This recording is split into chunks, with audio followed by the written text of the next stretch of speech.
Next up for us tonight on the 7, additional charges have now been placed against 2 of the suspects in Sunday's mass shooting at a party in Hamblen County. It left 2 teenagers dead and another 2 hurt. 18-year-old Adam Perez Jr. is now charged with 2 counts of aggravated assault and 19 counts of reckless endangerment. 19-year-old Talon Trevathan is also charged with 2 counts of aggravated assault and 19 counts of reckless endangerment. We have been telling you that Perez Jr. already faced 2 counts of second-degree murder and that Trevathan was already charged with being a party to second-degree murder. A family has identified one of the shooting victims who died as 16-year-old Jaden Bullard in McMinn County. The Hamblen County Sheriff's Office, along with family members, confirmed the other is 19-year-old Sal Vestal of Morristown. The other 2 teens who were shot are expected to be okay.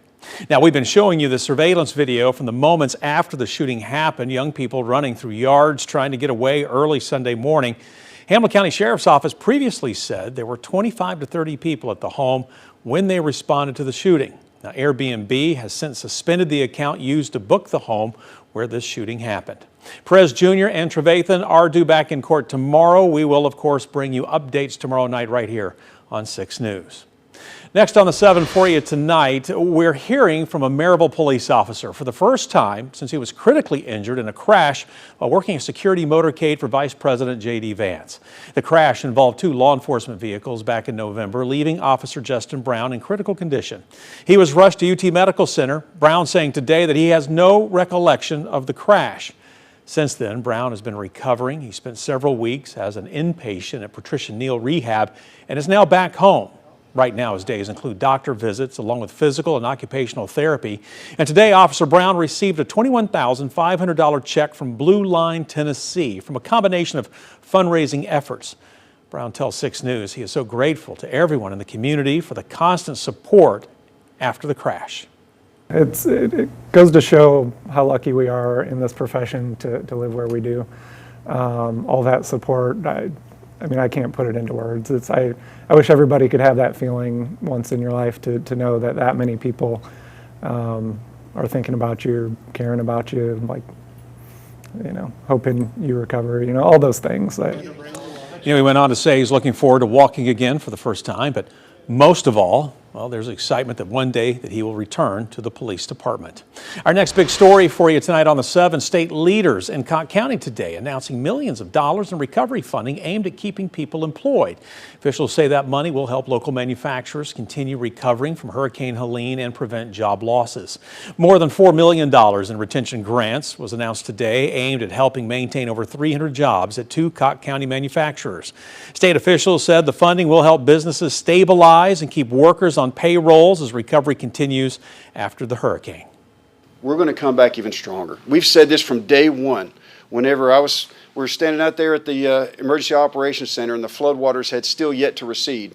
And we said, we're not just going to get through this, we're going to come out of this stronger than we went in.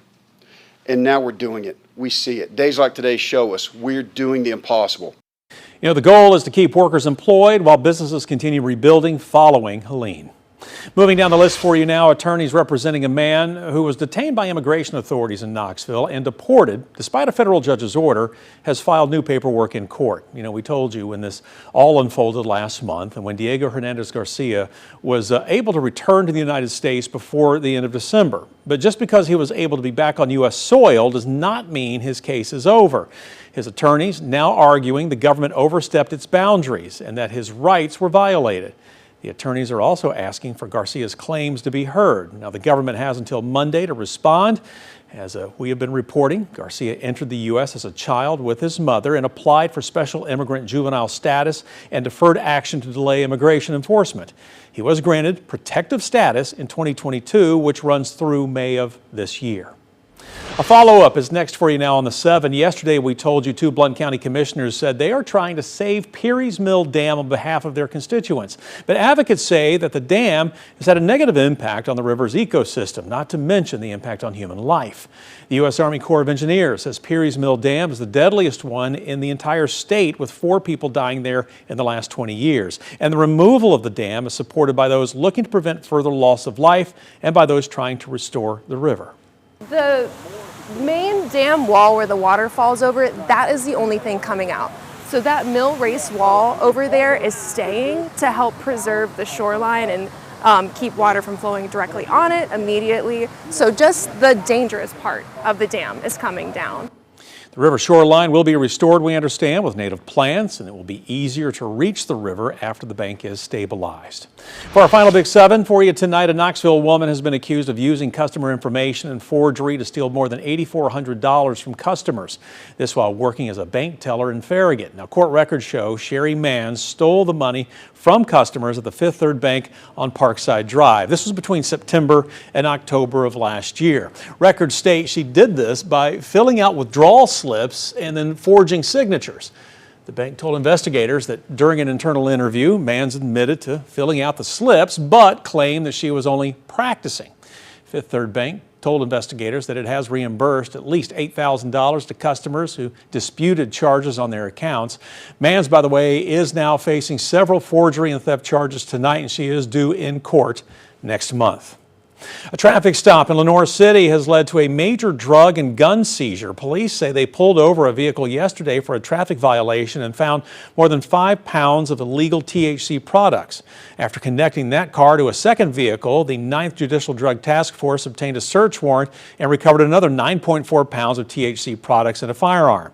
Investigators say the drugs were being trafficked between states and intercepted locally.